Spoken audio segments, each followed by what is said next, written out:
científico le interesa la verdad tanto como al hombre de la calle, como al científico, como al técnico. El filósofo auténtico busca la verdad. Usted dice, usted se cree propietario de la verdad. No, yo soy un investigador, yo busco la verdad. Y si soy vehemente, es porque yo no vendo filosofía, yo hago filosofía. Yo no enseño hoy la filosofía de Heidegger, mañana la de Aristóteles, pasado mañana la de Husserl. Yo no vendo filosofía, yo hago filosofía. Yo soy un filósofo, no soy solamente un profesor de filosofía. Yo soy el autor del único sistema filosófico que se ha construido en la posguerra, expuesto en una obra que se llama Treatise on Basic Philosophy en 8 tomos. En realidad son 9. Por supuesto que soy vehemente cuando me encuentro con farsantes como Heidegger, con charlatanes como Derrida. Por supuesto que son. Yo me indigno ante la farsa, ante la impostura. Me indigno. Usted me dice que tienen gran resonancia, que gran popularidad. Sí, justamente. Me indigno porque se vende al público incauto, se vende por filosofía lo que no es, lo que es pseudofilosofía. Lo mismo pasa con la pseudociencia, parapsicología, el psicoanálisis, etc. Yo soy filósofo y soy también ciudadano, y me preocupo el que tantos de mis conciudadanos sean engañados por esos farsantes. Contestada la pregunta. Mi nombre es Vilanova José Manuel y yo enseño filosofía del derecho en la Universidad de Buenos Aires. En el economicismo en general no me convence, pero además no me convence específicamente. ¿Qué no le convence? El economicismo, como usted dijo muy bien, no me convence, pero además específicamente no me convence porque desdeña completamente la regulación de la conducta que está dada por el derecho en primer lugar. De modo que esas conductas que iban a maximizar la utilidad pueden chocar y efectivamente chocan con las conductas como están reguladas. De modo que defiendo, creo que somos 10 los juristas que estamos en este seminario. Y déjame contestar a eso. Precisamente la corriente dentro de la teoría económica que insiste en la importancia de las instituciones y en particular del derecho, etc., es la corriente llamada institucionalista, que uno de sus representantes clásicos fue Veblen.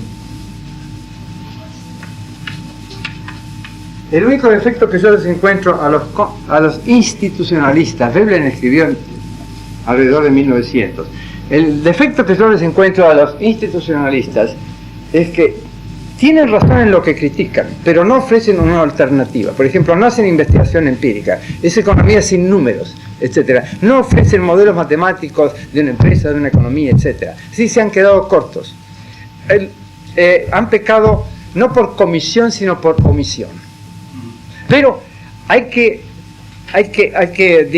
enriquecer, creo yo, el institucionalismo. Yo lo pondría a Galbraith entre los institucionalistas modernos, ¿no? La segunda pregunta. Bueno, después quería yo apoyar la cientificidad de lo que hacen los juristas. Y haría una pequeña definición que sería: los juristas estudian sistemáticamente las normas que gozan de acatamiento general en un lugar y tiempo determinado. En este momento el subpositivismo se define por el acatamiento general. Entonces, si ya se estudian sistemáticamente esas normas y las normas gozan de acatamiento general, es obvio que los juristas informan sobre la conducta de las gentes. Y entonces eso va a dar a una tendencia realista en el campo de la ciencia social que la aproxima al conjunto de las ciencias sociales.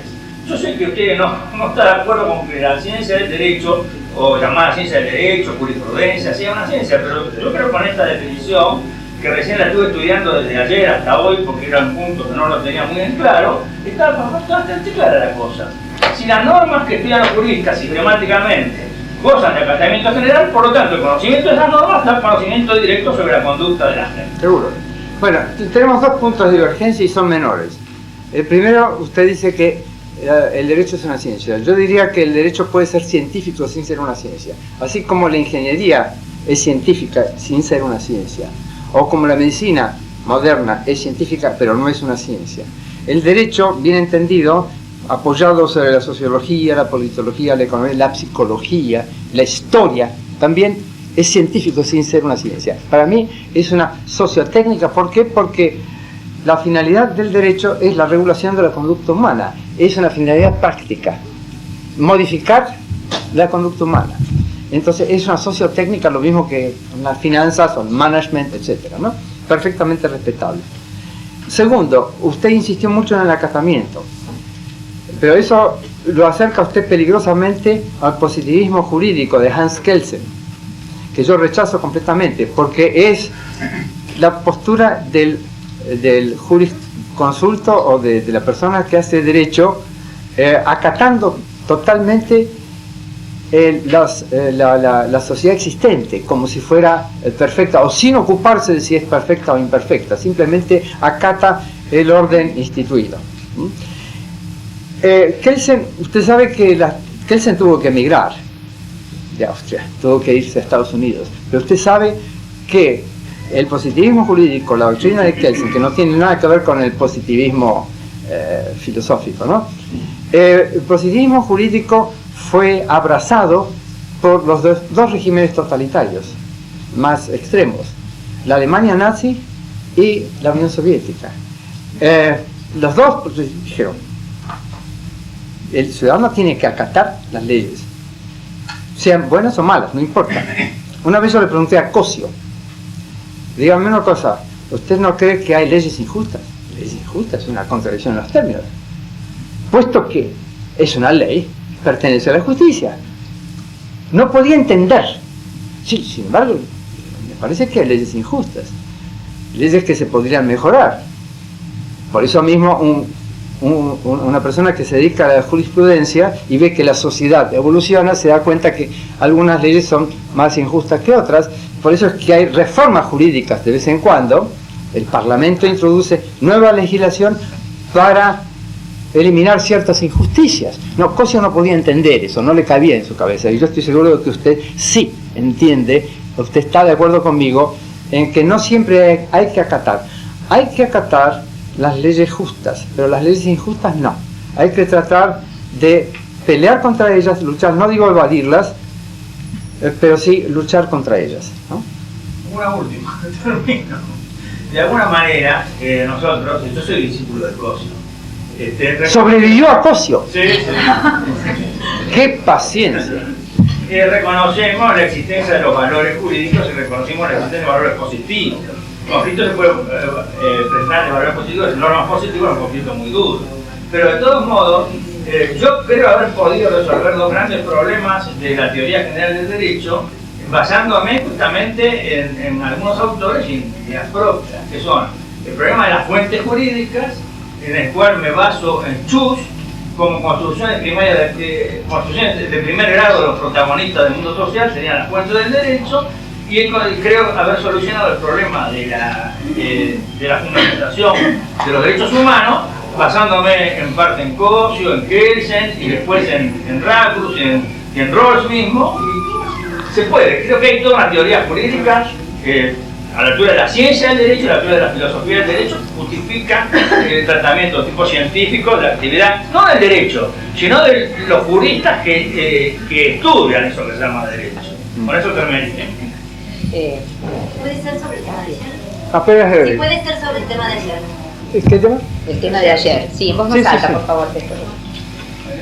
Usted, como físico matemático y como filósofo, ¿qué relación encuentra entre azar y necesidad? Es un programa muy interesante. Y no se puede contestar. No, sí puede. Se interrelacionan, pero para eso tengo que recurrir a un ejemplo un poco técnico. En la mecánica cuántica, los dos se dan juntos.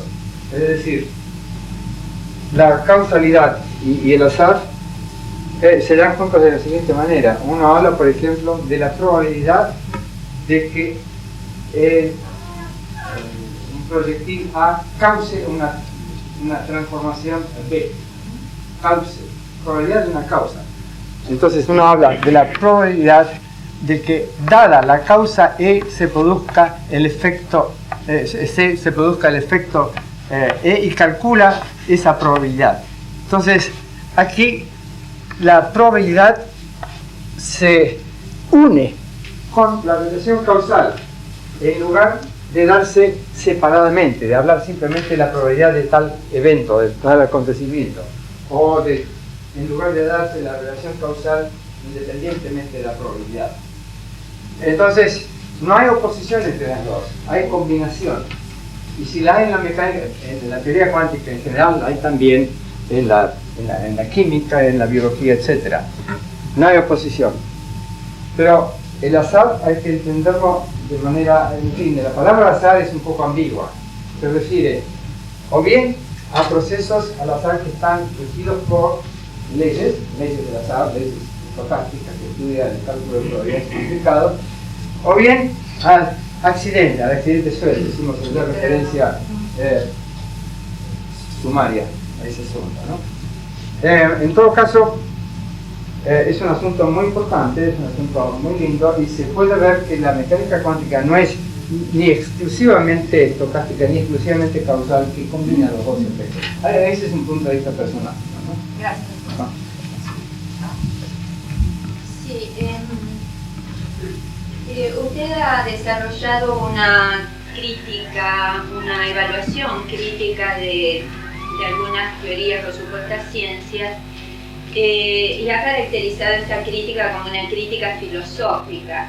Ha dicho a la vez que usted se diferencia de la posición de Popper por la relación que usted y Popper establecen entre la ciencia y la filosofía. Sin embargo, a mí no me alcanza esto que usted ha dicho para advertir las diferencias entre esta validación crítica que practica usted y que practica Popper, que aparentemente me parece que son evaluaciones metateóricas donde cambian los criterios, pero de alguna manera no logro advertir más allá de esto cuáles son las diferencias. Entonces me parece que en su posición, entre su posición y la de Popper, porque si esto es así, es decir, al no advertir las diferencias, me sigue pareciendo como que en su caso se sigue manteniendo una separación entre la ciencia y la filosofía y una posición, digamos, un posicionamiento de la filosofía por sobre la ciencia, atribuyéndose de alguna manera la posibilidad teórica de juzgarla. Entonces quisiera, sí. Yo tengo puntos de coincidencia con Popper, no en vano he sido amigo de Popper, hasta que nos separaron precisamente algunas diferencias filosóficas, en particular nuestras diferencias respecto del problema mente-cuerpo. Popper y yo somos realistas, o sea, creemos en la existencia del mundo exterior, pero Popper incluye en el mundo exterior el mundo de las ideas, el tercer mundo, y yo no. Esa es una diferencia importante. Popper en eso es idealista. Él dice, las ideas, por supuesto que las ideas son creaciones humanas, pero una vez creadas ya adquieren independencia y autonomía. El mundo 3, el tercer mundo, es independiente una vez que ha sido creado. Y admitiendo, por ejemplo, la hipótesis de una catástrofe nuclear que eliminara a la especie humana, el mundo 3 seguiría existiendo. Para mí no. Una vez que se terminaron los seres humanos, se acabó la matemática, se acabó la filosofía, se acabaron todas las ideas. Otra diferencia es, naturalmente, él es dualista en lo que respecta al problema mente-cuerpo. Él cree en el alma inmaterial, no en el alma inmortal, pero sí cree que el espíritu, the mind, la mente, es independiente del cerebro, a lo sumo, que es diferente del cerebro. Yo soy monista, yo soy materialista.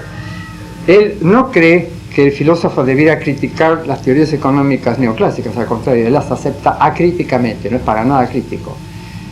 No creo que las haya estudiado. Si las hubiera estudiado, estoy seguro, un hombre de una gran penetración, un gran espíritu crítico, si las hubiera estudiado no las aceptaría. Pero él acepta la microeconomía clásica como si fuera un evangelio. Popper no tiene una metafísica, yo tengo una, expuesta no solamente en mi libro La causalidad, sino también en los tomos 3 y 4 de mi tratado, en mi libro Materialismo y Ciencia, en mi libro El problema mente-cerebro. No tiene una ontología o metafísica. Popper tiene solamente una gnosiología. Popper rechaza la semántica, dice que no hay que ocuparse del problema de significado, mucho menos que ese es un problema escolástico. Yo tengo 2 tomos de mi obra, de mi tratado dedicados a la semántica. Popper cree que la teoría de Tarski de la verdad sirve también para dar cuenta de la verdad de hechos, de la verdad como adecuación de las ideas a los hechos. Yo sostengo que no. Precisamente en el segundo tomo de mi tratado critico las pretensiones de Popper, de Tarski y de otros, de que una sola teoría de la verdad basta para todas las clases de la verdad. Yo distingo varias clases de la verdad formal o matemática, la verdad de hecho, la verdad moral, la verdad artística y la verdad filosófica. Ellos no distinguen. Ellos identifican, confunden esas 5 clases de verdad que yo distingo. Mi filosofía política es diferente de la de Popper. Él acepta el liberalismo clásico, a él le basta le basta con la democracia política, más aún le basta con la igualdad jurídica, la igualdad ante la ley. Desconoce el hecho de que la igualdad ante la ley no existe si no hay igualdad social, porque de hecho en Estados Unidos, donde hay igualdad ante la ley, de hecho el que tiene plata se consigue un buen abogado y se libra de la pena de muerte mucho más fácilmente que el que no tiene plata. Dinero, poderoso caballero es don dinero, ya lo sabemos. Tenemos muchísimas diferencias. Lo único que tenemos en común, realmente en común, Popper y yo, es el realismo gnoseológico. Pero aún ahí tenemos esa diferencia, porque Popper concibe a la realidad, Popper puebla la realidad con entes fantasmagóricos como son las ideas en sí. Por ejemplo, cuando le conté que estaba terminando el 3er tomo de mi tratado, que se llama The Furniture of the World, o sea, el moblaje del mundo, me dijo: qué lindo título, espero que en el moblaje incluyas a las ideas. Le respondí: no, lamentablemente no. Una pregunta por cliente. Sí.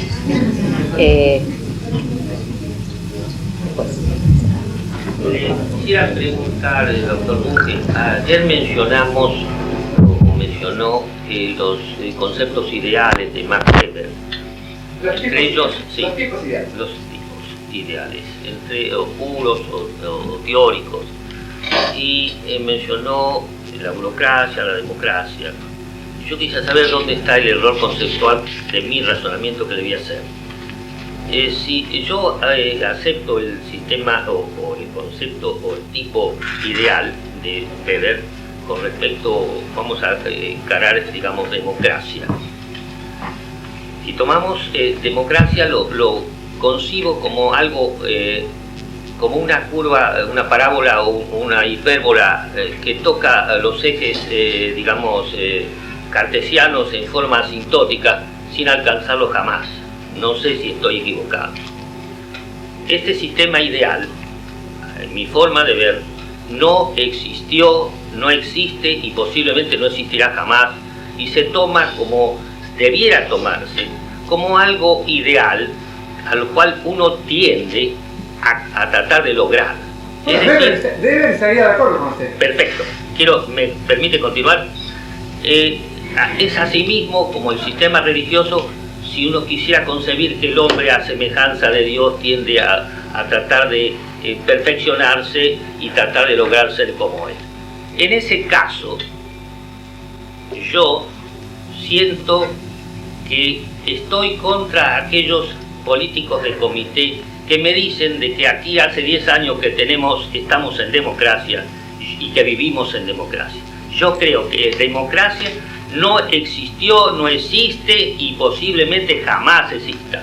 Entonces no estamos en democracia, y si seguimos engañando que estamos en democracia, que esto es una democracia, va a llegar un momento en que el pueblo va a renegar de lo que es la democracia. Yo mismo, si esto es una democracia, yo reniego de la democracia.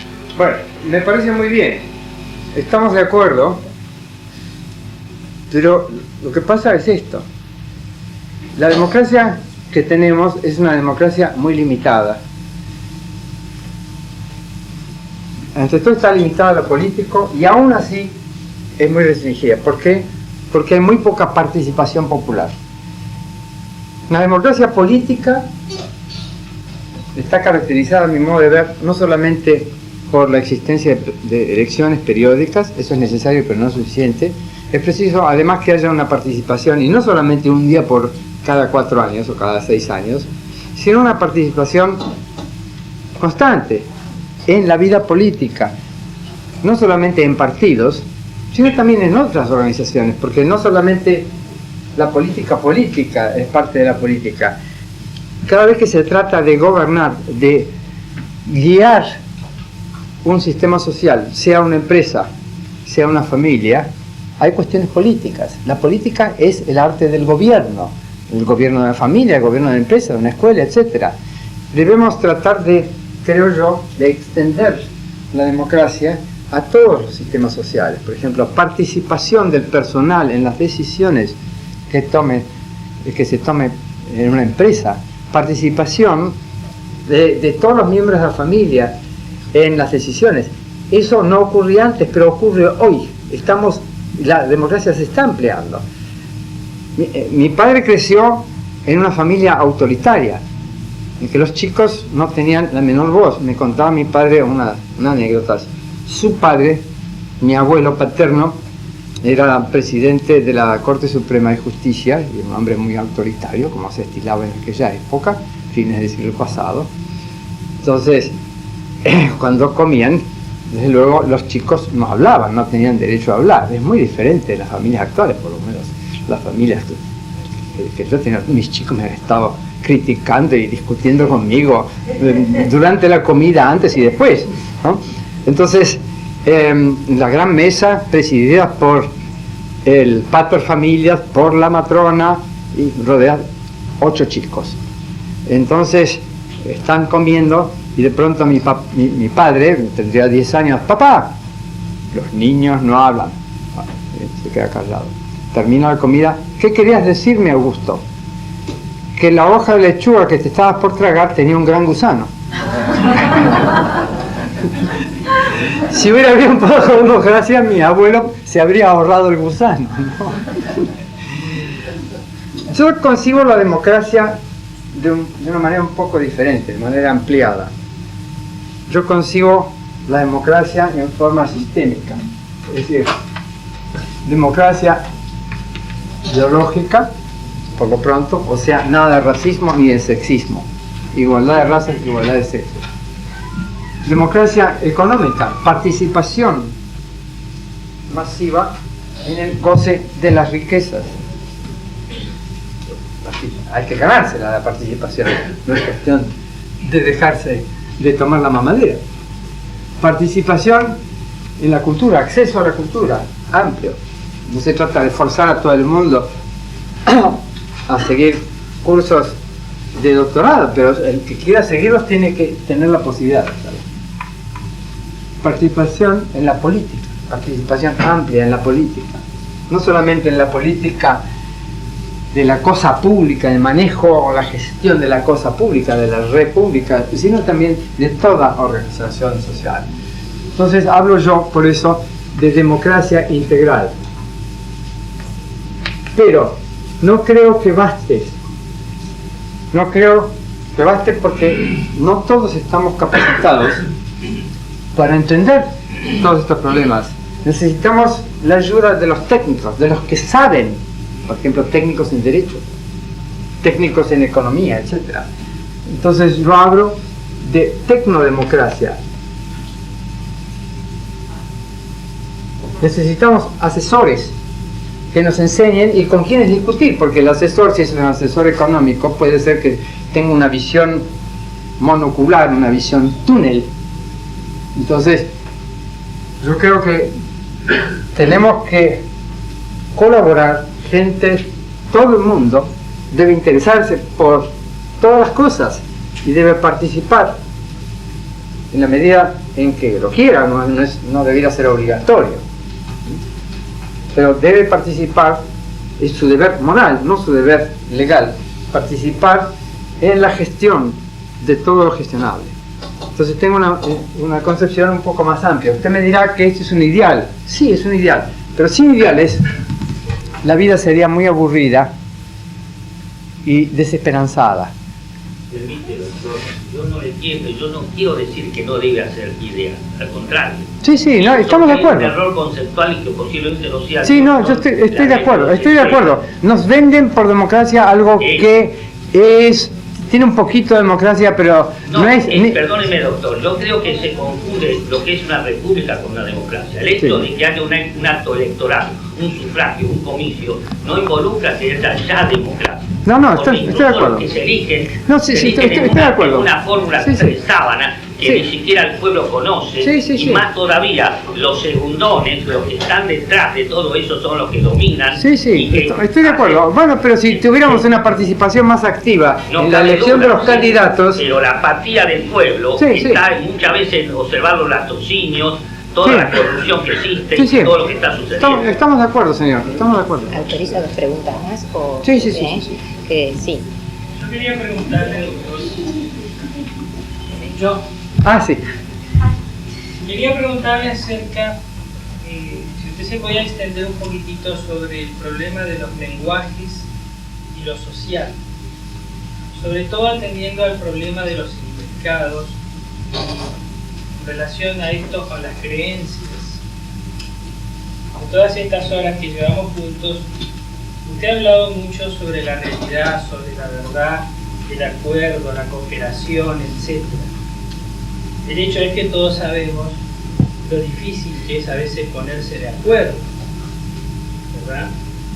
Estamos haciendo un intento aquí todos nosotros de lograr entendernos. Entendernos sí, no necesariamente llegar a un acuerdo. Sí, de acuerdo en ese punto de vista.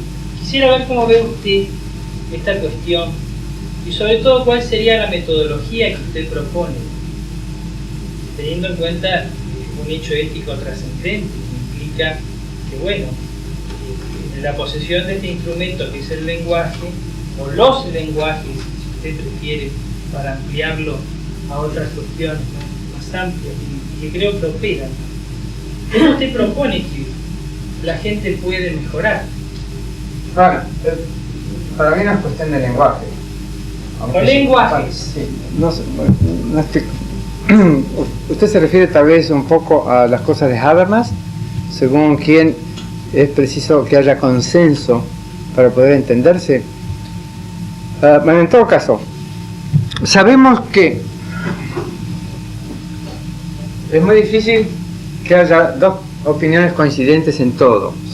Vivimos en una sociedad pluralista y creo que la pluralidad de opiniones es deseable, pero también es deseable que además de existir la libertad, el derecho de expresar opiniones, exista el deber de fundamentar las opiniones, el deber de no macanear o de minimizar el macaneo.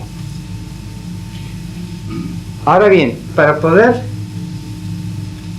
evaluar las ideas es preciso discutirlas racionalmente, confrontarlas con los hechos, etc. Debemos entonces entendernos aun cuando no estemos de acuerdo, entendernos, para lo cual es preciso utilizar un lenguaje claro. Es preciso rechazar como mistificadores a los charlatanes como Derrida o Heidegger, que se rehúsan a emplear un lenguaje inteligible. Y por un motivo muy sencillo, porque no tienen nada que decir. Si yo me expreso en forma oscura, paso por filósofo sin serlo, paso por profundo sin serlo. Si yo me acuerdo que cuando yo empecé a dedicarme a la filosofía, un amigo médico me dijo: vos jamás vas a llegar a ser un filósofo, o por lo menos jamás vas a ser reconocido. ¿Por qué? Porque hablas con claridad. Y los filósofos, ya se sabe, los auténticos son oscuros. Yo creo que hemos aportado pruebas o contrapruebas, hemos aportado razonamientos y elementos de prueba empíricos. Tenemos el deber de aceptar que nuestro contrincante tiene razón, si nos ha refutado. Debemos admitirlo. Sí, tiene razón. Entonces tenemos el derecho a la expresión de nuestras ideas, pero el deber de fundamentarlas y el deber de aceptar la verdad, sea de nuestro contrincante, sea de un árbitro. El árbitro puede ser una persona cualquiera, o un documento, lo que fuere. Yo no creo que pueda llegarse, o que deba llegarse jamás a la unanimidad en todo, excepto en un par de valores. Por ejemplo, la vida, la solidaridad. Necesitamos reconocer que cada uno de nosotros tiene el derecho de vivir, pero que cada uno de nosotros tiene también el deber de ayudar a otros a vivir. Debemos tratar, creo yo, de combinar el altruismo con el egoísmo. Debemos tratar de adoptar la ética que yo llamo agatonista y que expongo en el 8º tomo de mi tratado. Pero me parece un error el de Habermas y otros, el de propugnar un consenso y creer que para entenderse hace falta estar de acuerdo, ¿no? Podemos estar de acuerdo en diferir. Podemos estar de acuerdo en diferir. No creo que sea posible la democracia política, ni biológica, ni económica, ni cultural, a menos que exista la posibilidad de discutir y de discutir racionalmente. Porque la sociedad la construimos todos, cooperativamente y luchando cada uno por sus ideas, etc. Pero para que la lucha sea fructífera, para que la cooperación sea posible, es preciso discutir racionalmente. Es una condicio sine qua non. Sobre esto tiene un lindo libro Robert Ackerman, profesor de filosofía del derecho en Yale.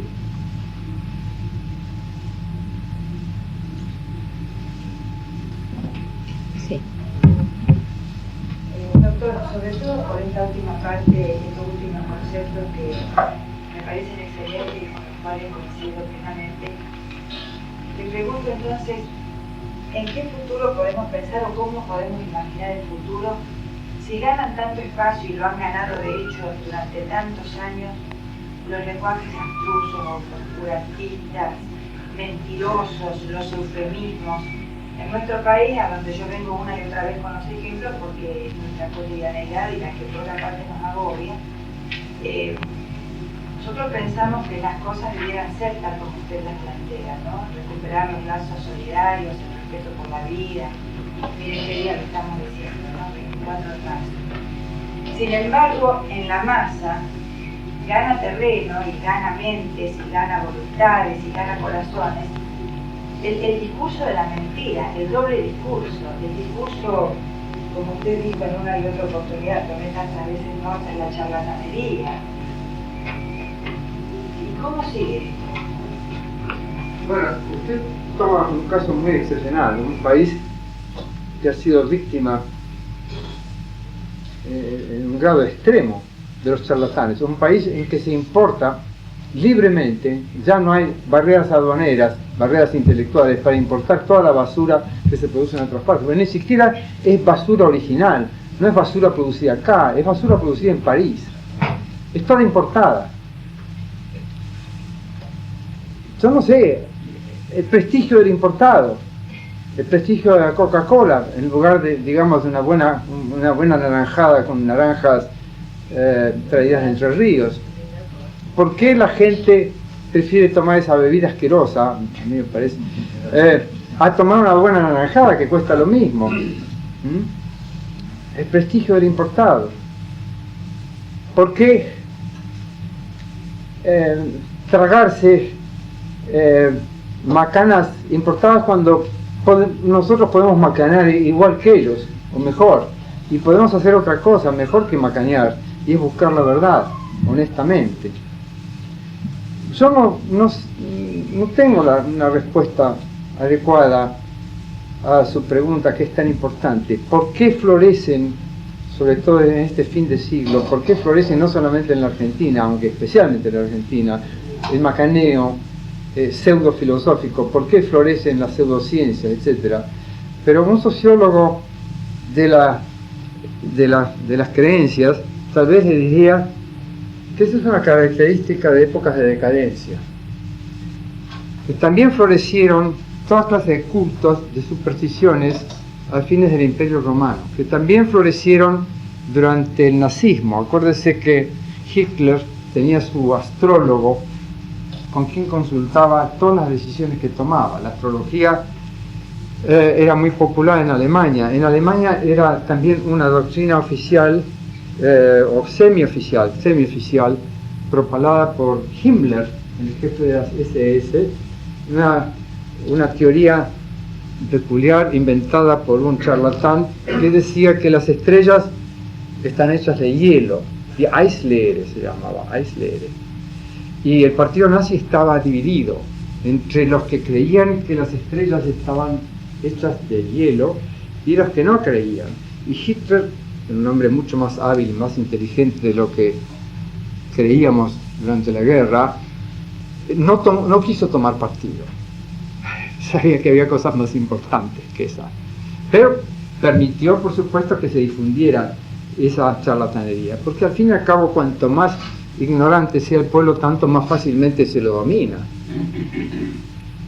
No en vano, Heidegger fue designado personalmente por Hitler rector de la Universidad de Freiburg. No es que el existencialismo fuese una filosofía popular, no lo era, porque es totalmente ininteligible.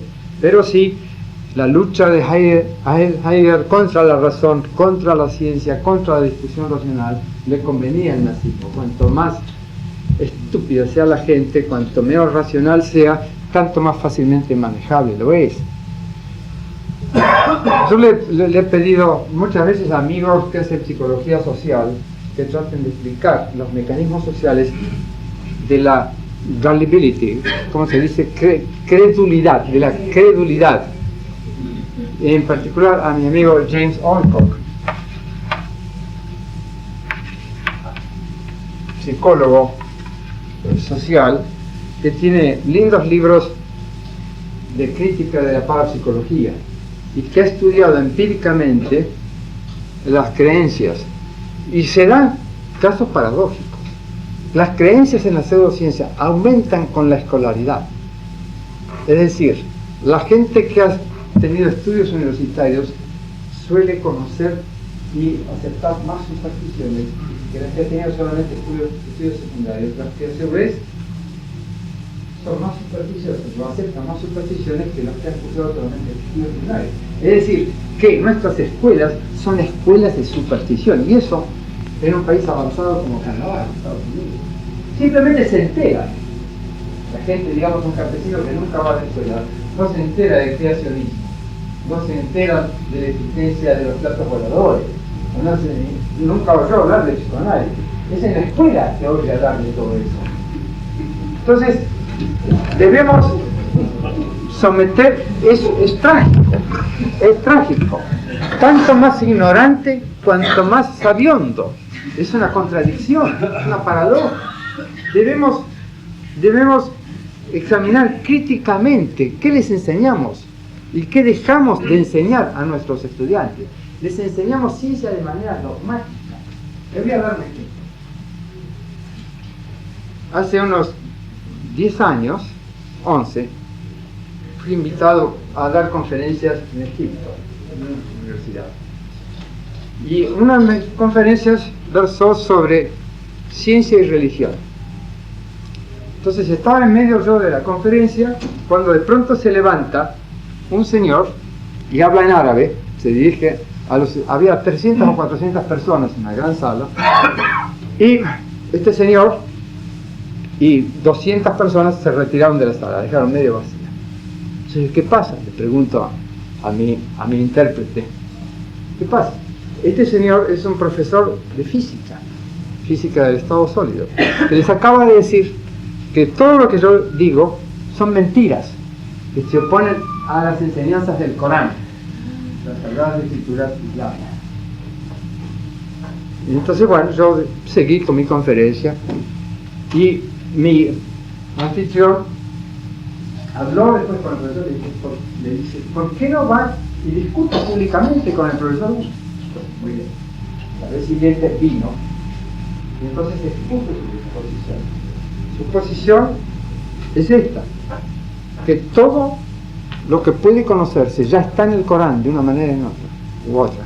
Entonces le pregunté, ¿y también está en el Corán la ecuación de Schrödinger, la mecánica cuántica? Dice, claro que está, pues usted le sabe interpretar, era un buen hermeneuta, un buen discípulo de Dilthey, Gadamer y todos los demás. Es cuestión de interpretar, de modo que usted interpretó porque usted, no. Entonces, el dogmatismo, le pregunté a mi anfitrión y amigo, el profesor Guapa, ¿cómo es posible que un físico pueda ser tan supersticioso? Dice, muy sencillo, porque ha aprendido la ciencia de manera religiosa, de manera dogmática.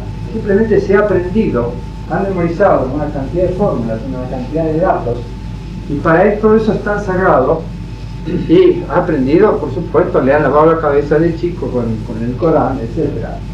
Es decir, eso me dejó pensando, ¿no haremos nosotros lo mismo? En la universidad, cuando enseñamos matemáticas, cuando enseñamos física, sin discutir, sin suscitar la discusión. Acuérdense que durante la dictadura, eso me contaron, de la dictadura militar, en la Facultad de Ciencias me contaron, en la Facultad de Ciencias de Buenos Aires, no se discutía, los alumnos no estaban autorizados a preguntar. La pregunta es subversiva. No solamente en la Argentina de la dictadura. Cuando yo terminé un curso en Alemania en 1966, un curso a doctorandos y doctores en filosofía, en el Instituto de Física Teórica de Freiburg, donde había enseñado el Salazar Martín, y quiero nombrarlo, además de propaganda. Cuando terminé mi curso, los alumnos me agradecieron. Y yo, ¿por qué? Yo he cumplido mi deber, nada más. No, le agradecemos por algo muy especial. Usted nos permitió formularle preguntas y discutir. No se hace normalmente tanto, pero ni siquiera mi amigo el profesor tal, especialmente su amigo. Una vez alguien se animó a hacerle una pregunta y lo miró y le contestó de manera tal que no, jamás nadie se le a este debate. Y es una facultad de ciencia, pero que daba el autoritarismo, no solamente de la época nazi, sino el tradicional autoritarismo alemán, que viene de muy atrás. No en vano fue más fácil introducir el nazismo en Alemania que en otros países. En todo caso, creo que sí que necesitamos más autocrítica. Creo que tenemos que... La reforma universitaria fue muy buena, pero no fue suficiente y en algunos casos fue exagerada. Por ejemplo, en mi universidad, McGill University, no tenemos elecciones, no tenemos estas pintadas, estas peleas. Las cosas se resuelven de manera más académica y se supone, aunque tal vez de hecho no se haga, que los cargos se designan según la competencia y no según el número de votos. ¿Por qué? Porque una universidad, lo mismo que un ferrocarril o una empresa, es una institución técnica o sociotécnica. A nadie se le ocurriría poner al frente de YPF a un partero, ¿no es cierto? ¿Se le ocurriría? Ah, acá sí, va. Muy bien, va. Pero en todo caso, es una información que me dieron ayer, me causó mucha gracia. En todo caso, quiero decir, debemos reformar constantemente nuestras instituciones, en particular nuestras universidades. Pero la reforma no debería ser una reforma solamente política, debería ser una reforma científica, didáctica, etcétera, etcétera. Con eso termino porque me estoy durmiendo.